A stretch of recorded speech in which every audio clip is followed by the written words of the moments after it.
Bien, estimados alumnos, continuamos con la segunda parte de la filosofía del siglo XIX, perteneciente a la semana 7. Permítanme nuevamente hacer un gráfico para orientarnos mejor. Vamos a hacer un esquema. Ya habíamos dicho que estamos tratando el tema de la filosofía del siglo XIX en Europa. También ya quedó claro, ¿no?, que en la primera parte de este siglo predominó la filosofía de Hegel, de Georg Wilhelm Hegel, ¿no?, filósofo alemán, ¿no?, que tuvo una filosofía total, una filosofía fabulosa, Hegel. Entonces, ya vimos también los conceptos fundamentales de Hegel.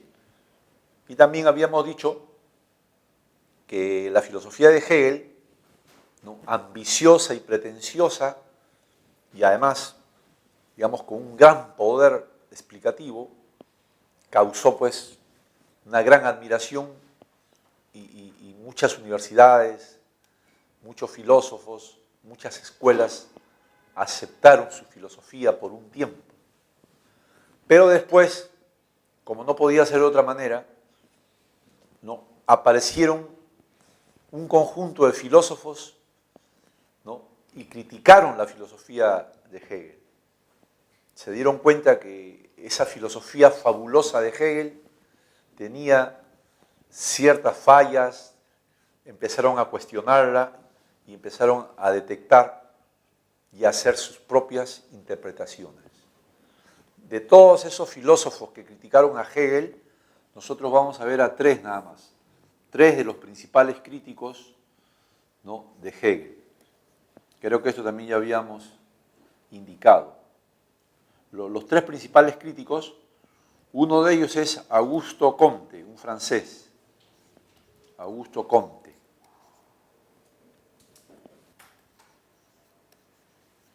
Primero, sería bueno conocer el nombre de los tres, ¿no?, críticos.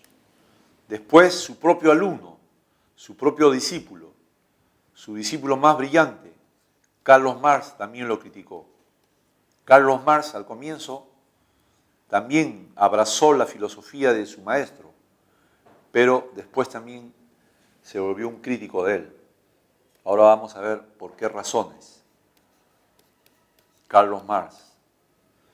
Y también otro crítico, ¿no?, de Hegel fue un coterráneo, un coetáneo de él, un paisano de él, ¿no?, Federico Nietzsche, o Federico Nietzsche, como quieran, porque esta es una palabra austriaca. Nietzsche, Nietzsche o Nietzsche, como quieran. Nietzsche o Nietzsche, Federico Nietzsche. Entonces ya tenemos. Hegel fue criticado por Comte, Marx y Nietzsche. Ahora lo que hay que ver es cuáles fueron los argumentos, cuáles fueron, ¿no?, las críticas que estos filósofos hicieron al gran filósofo, ¿no?, Hegel. Comte lo acusó a Hegel de metafísico.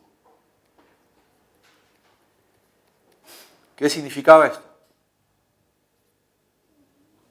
Comte, ustedes tienen que saberlo ya, razona de esa manera porque Comte es fundador de una filosofía denominada el positivismo.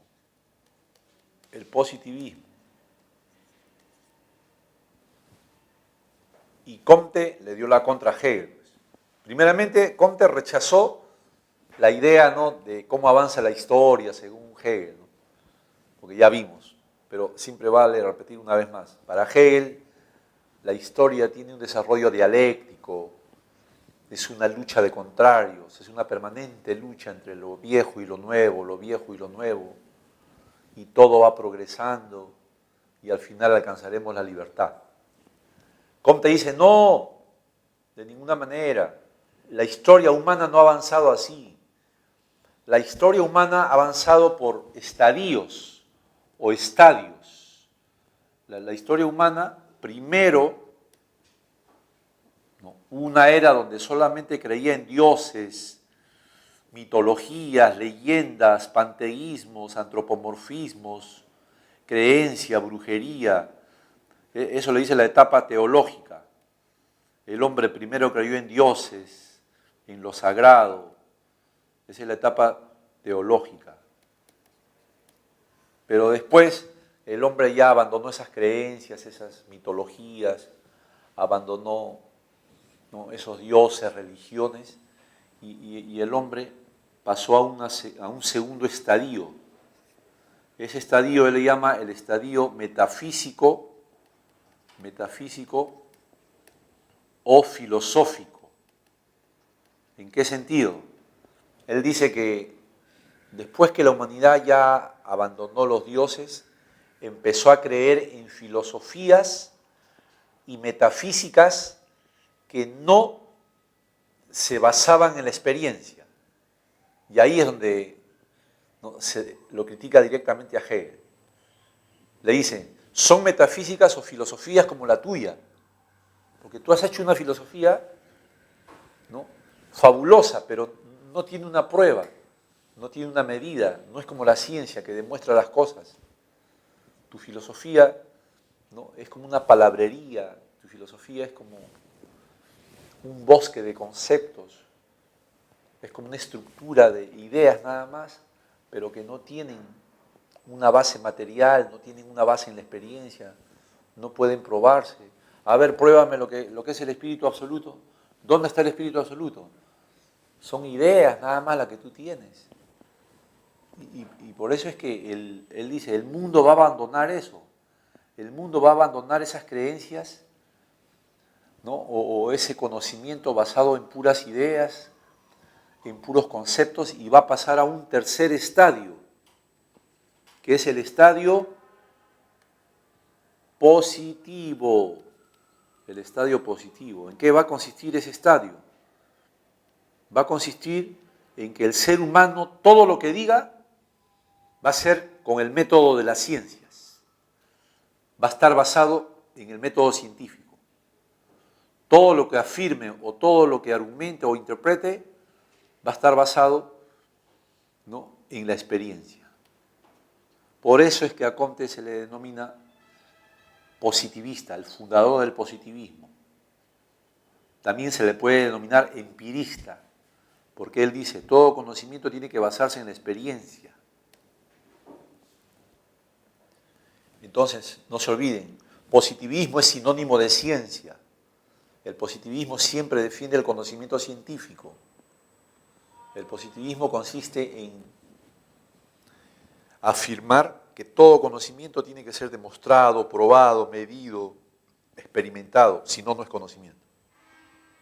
Y ahí es donde le hace una crítica directa a Hegel, porque toda la filosofía de Hegel, como ya dijimos al comienzo, es conceptual, es una construcción, ¿no?, a base de puros conceptos. Por eso también le dicen una filosofía formal, porque son formas del pensamiento, ¿no? Él le ha dado al mundo, le ha dado una forma basándose en conceptos.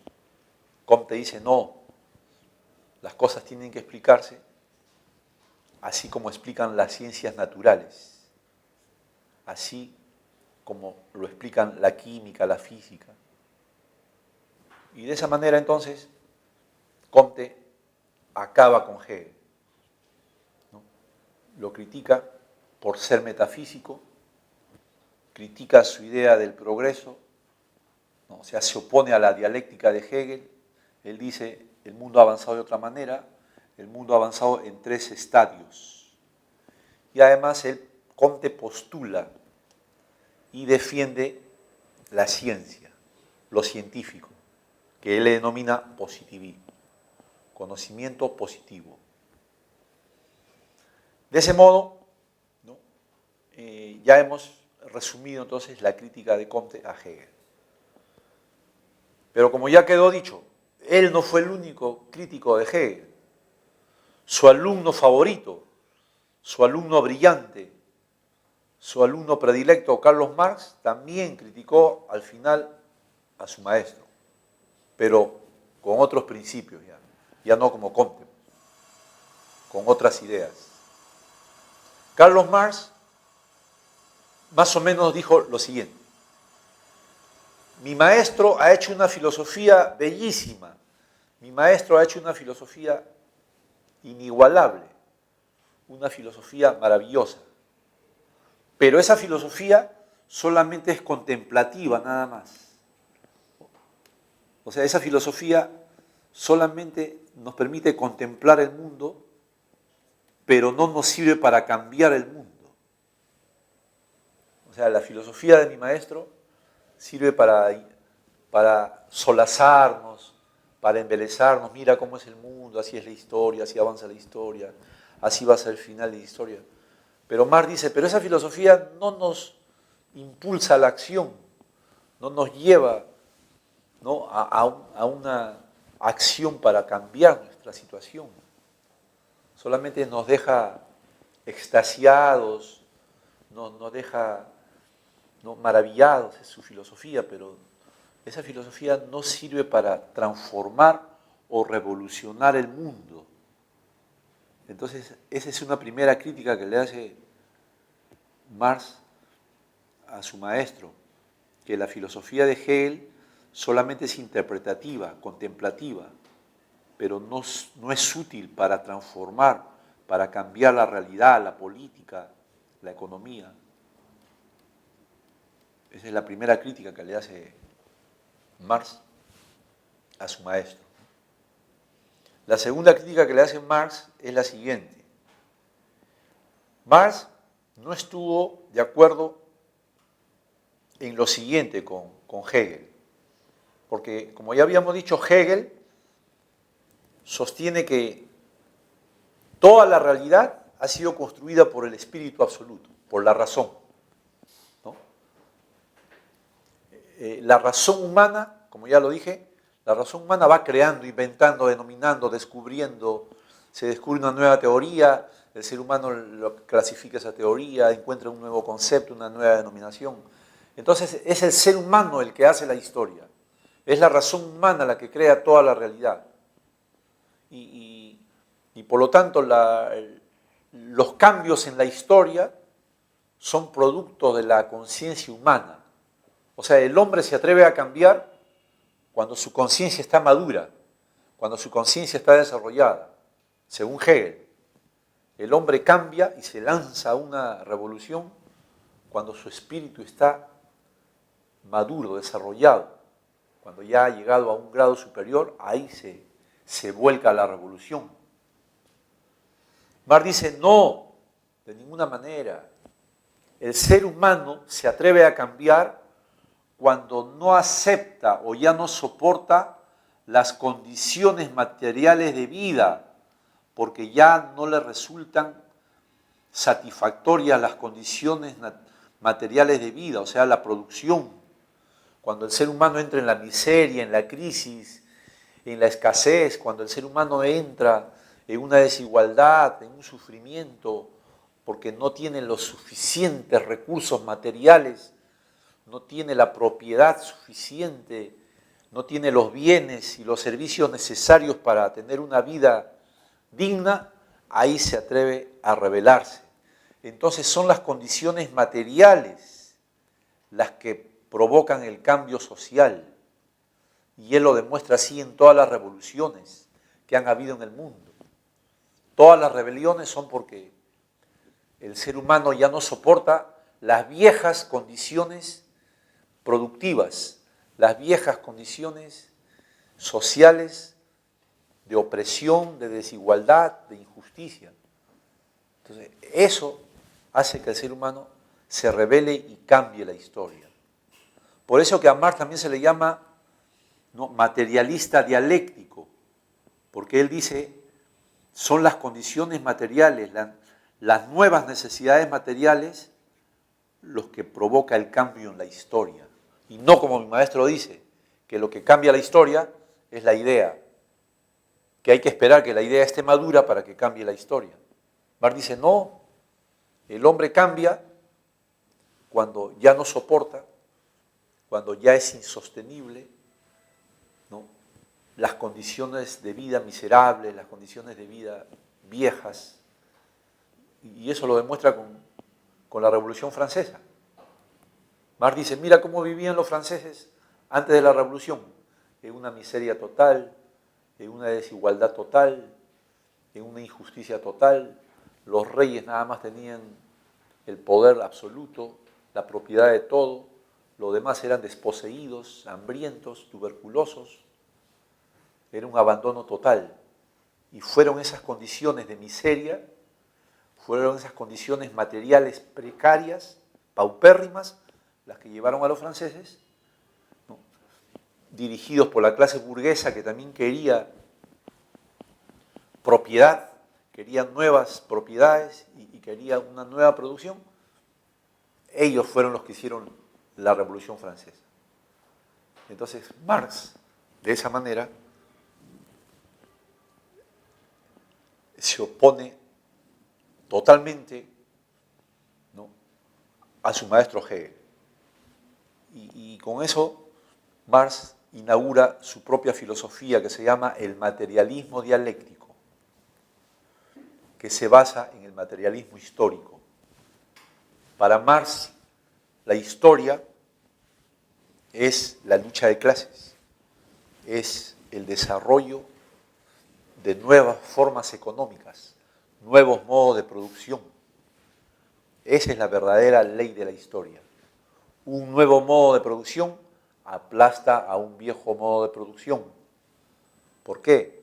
Porque el viejo modo de producción ya no satisface, crea miseria, crea hambre, crea desigualdad e injusticia.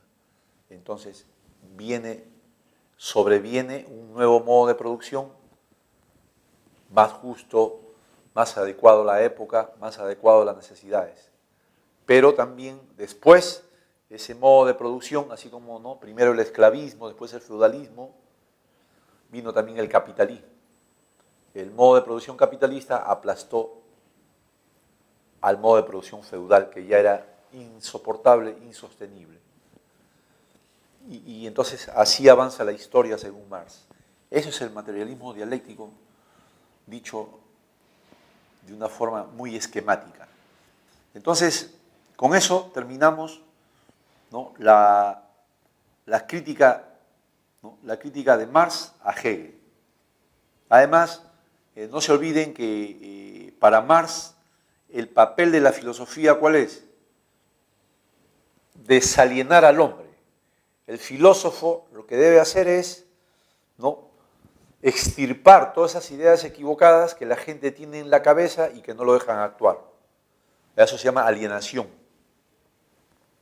O sea, según Marx, ¿no?, la filosofía debe combatir, debe erradicar la alienación de la mente, de la conciencia de la gente. Porque una persona alienada, un joven alienado, un obrero alienado, no ve cuál es su realidad, no ve cuál es la salida, no ve cuál es la solución a su propia miseria. Entonces, justamente la filosofía tiene que hacer una crítica, ¿no?, a las ideas imperantes para mostrarle a los obreros, a los trabajadores, cuál es, ¿no?, la realidad, digamos, verdadera. Y no todos esos engaños, propagandas, todas esas mentiras que te imponen en la cabeza las clases dominantes, las clases poderosas. Para mantenerse en el poder, te llenan de falsedades la cabeza. Entonces, esa es la crítica que le hace Marx a Hegel, que la filosofía no debe ser como un consuelo, como un escape, sino la filosofía debe ser una herramienta para que el hombre cambie su realidad. Pero, de todos modos, hay que combatir y hay que erradicar la alienación que tiene la gente que no la deja actuar. Entonces, sobre todo, el trabajo, porque el obrero a veces no se da cuenta de que todo lo que él trabaja, ¿no?, tiene un producto y no le es pagado, no le es devuelto. El capitalista se apropia de su trabajo y de eso no se da cuenta el obrero. El obrero trabaja, vive en la miseria toda su vida, pero el patrón se enriquece. Pero el trabajador está como ciego, no sabe que está siendo expoliado, no es consciente de que está siendo esquilmado, explotado, no es consciente. Justamente, erradicando la alienación en el obrero, es como el obrero va a empezar a reclamar sus derechos, mejores condiciones de vida, mejores condiciones de trabajo, mejores salarios. Pero mientras el obrero esté alienado, nunca va a atreverse a reivindicar sus derechos. De modo que ahí concluye la crítica, digamos, alguna de las críticas que Carlos Marx hizo a Hegel, ¿no? Finalmente, otro crítico de Hegel fue el filósofo, en ese tiempo era Prusia, Austria actual, Friedrich Nietzsche. Él fue un crítico mordaz, fue un crítico despiadado y además parte de unos principios bastante radicales, y él parte de unos principios, no, si se puede decir así, irracionales. Veamos más o menos lo que Nietzsche criticó a Hegel.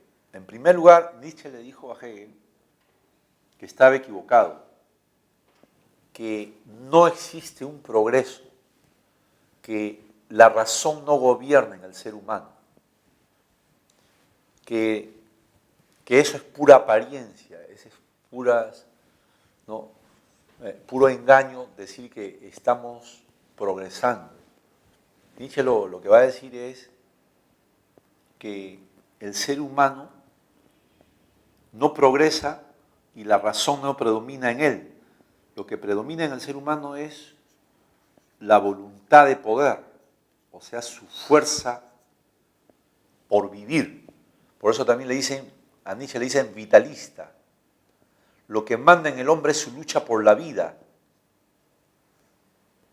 El hombre puede ser aparentemente avanza el hombre haciendo convenios, leyes, haciendo normas, reglamentos, pero cuando su vida está en peligro, rompe todo, abandona todo y se impone su voluntad irracional, su voluntad natural, se impone la vida, se impone su existencia.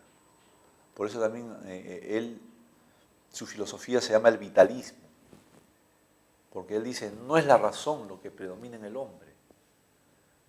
Si la razón predominara en el hombre, entonces ya muchos males de la tierra hubieran desaparecido y los males continúan, inclusive peor que antes, ¿no?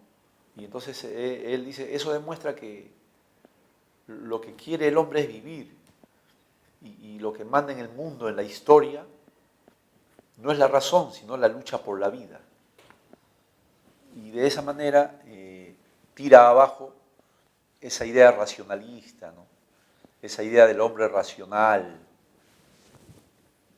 que va avanzando, ¿no?, y que va progresando. Él dice, el hombre simplemente está aquí en este mundo y lucha, ¿no?, por imponerse, crea armas.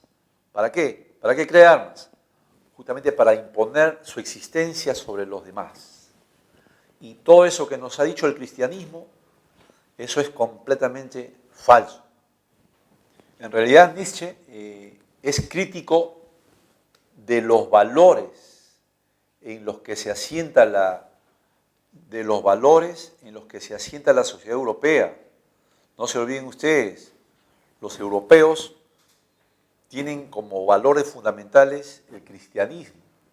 Pero Nietzsche dice, hace 2000 años que el cristianismo, ¿no?, se impone en nuestras sociedades, pero ¿ha cambiado algo nuestra sociedad? El hombre sigue siendo ambicioso, traidor, sigue haciendo guerras, sigue siendo homicida, sigue siendo, no, pedante, vanidoso. La religión no nos ha cambiado nada. Entonces él dice, eso es un gran engaño, los valores del cristianismo, la moral cristiana, esas ideas de ama a tu prójimo. Él dice, ¿quién ama a su prójimo? Tú te descuidas y tu prójimo más bien te puede hacer daño. Nadie es más. Él dice así, nadie ama a su prójimo, siempre hay un interés. Y las guerras, claro, él ha sido testigo de las guerras europeas, como los europeos continuamente han estado en guerra. Y una guerra, justamente para él, significa ¿qué cosa? Una guerra es el mejor ejemplo de la lucha por la existencia. Porque en una guerra no vale la ciencia, no vale la ley, no vale la razón, no vale la moral, el derecho, nada. En una guerra solamente que vale la irracionalidad, tu voluntad, la existencia, la fuerza. Lo único que vale ahí es quién es más fuerte. Y por eso él tiene otro concepto que se llama el eterno retorno.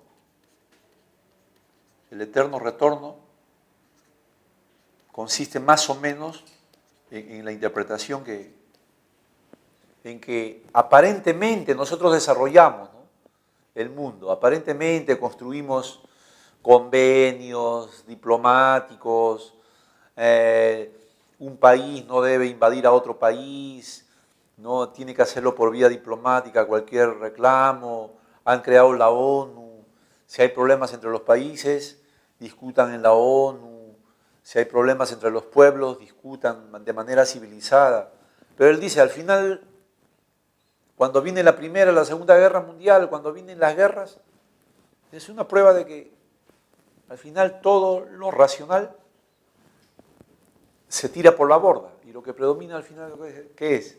Una lucha por la existencia. Y volvemos a la barbarie, volvemos, ¿no?, a nuestros instintos, los peores, al instinto de la lucha, la guerra, porque en una guerra ya no predomina la razón, sino el instinto por vivir. Y entonces de esa manera él es un crítico de los valores morales, ¿no? Él dice, todos esos valores son hipócritas. Nos dicen, debe ser así, pero en el fondo nadie es así. Y de esa manera criticó pues la idea de progreso de Hegel. Él dice, aparentemente el hombre progresa, pero después todo se viene abajo, porque una guerra lo destruye todo. Y volvemos a un estado irracional. Y por último también, él dice, en el hombre predomina ¿qué cosa? El hombre lo que quiere es vivir. El verdadero ser humano ¿qué cosa quiere? Quiere desarrollar todos sus instintos, todos sus placeres. El ser humano quiere desarrollar sus fuerzas vitales. No hay que engañarnos. El ser humano quiere disfrutar la vida, tener fama, dinero, poder, quiere divertirse a sus anchas, quiere gozar de la vida. Eso es lo que quiere el ser humano. Y esa idea de que no, que el ser humano quiere ser bien educadito, formalito, que quiere hacer caso a la razón, él dice, no, ese es un engaño. Justamente ahí viene ese concepto de lo apolíneo y lo dionisíaco. Con eso termino. Lo apolíneo es el ideal de que tú tienes que llevar una vida moderada, perfecta, equilibrada. Tienes que ser un modelo de persona. No debes caer en ningún exceso. No debes dejarte llevar por tus impulsos. Tienes que ser limitado, delicadito en todo. Dedicarte solamente a ¿no?, a grandes ideales, ¿no?, y ser una persona perfecta, buena, que es el ideal griego, ¿no? El ideal griego de la perfección, el ideal griego del hombre bueno, del filósofo, del sabio, que hace bien a todos, que sirve a todos y que su vida es heroica porque encuentra la felicidad para todos. Ese es el ideal apolíneo de los griegos. Más bien Nietzsche parte de otros ideales, del ideal dionisiaco, de Dionisio. Dionisio es un dios de la vida, un dios que dice el hombre siempre debe tener fuerza, vida para construir, porque un hombre apagado, apático, un hombre anacoreta, un hombre que se abstiene de todo, no tiene ese eros, no tiene esa fuerza vital, no tiene ese impulso para desarrollar la vida, la alegría. Dionisio, no se olviden que es el dios de la alegría, de la fiesta, es el dios del placer también. Entonces Nietzsche dice, yo más bien comparto el ideal dionisiaco, donde el hombre debe desarrollar todas sus fuerzas, pese a quien le pese, sin limitaciones, sin tabúes. El hombre debe ser lo que su vitalidad, lo que sus fuerzas le impulsan. Y no debes cohibirte, no debes avergonzarte, debes dar rienda suelta a todos tus impulsos, porque así es el hombre y no hay que engañarnos. Y esa es las dos visiones, son las dos maneras de ver al hombre, ¿no? Son dos maneras de organizar la vida también. Hegel más bien es apolíneo, porque Hegel dice, poco a poco vamos a ser conscientes, perfectos. La razón, estudiando la filosofía, cuanto más consciente el hombre, más correcto va a ser, más feliz va a ser. Nietzsche es contrario a eso. Nietzsche dice, no, más bien hay que aceptar que el hombre lucha por su existencia. Y en esa lucha podemos de repente llevarnos bien, pero aceptando que tu egoísmo es contrario a mi egoísmo.